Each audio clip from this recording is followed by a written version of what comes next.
দুপুরবেলা স্ত্রী রান্নাঘরে, স্বামী অফিসে যাবার আগে জুতো খুঁজছে।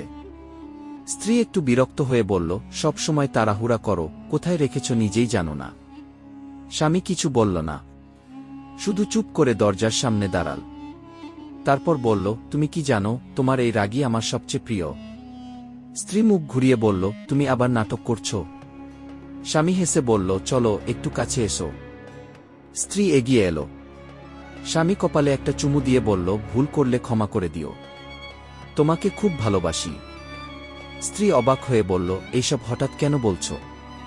স্বামী বলল, আজ রাস্তা একটু ঝুঁকিপূর্ণ লাগছে, তাই ভাবলাম যদি ফিরে না আসি। স্ত্রী রেগে গেল, এমন কথা আর কখনো বলবে না, আমি অপেক্ষা করব, তুমি ফিরবেই। স্বামী বেরিয়ে গেল, কিন্তু সে আর ফিরে এলো না।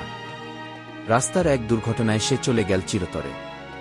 তবুও আজও স্ত্রী সকালে ঘুম থেকে উঠে প্রথমে সেই চেয়ারে তাকায় যেখানে সে বসে জুতো পরত।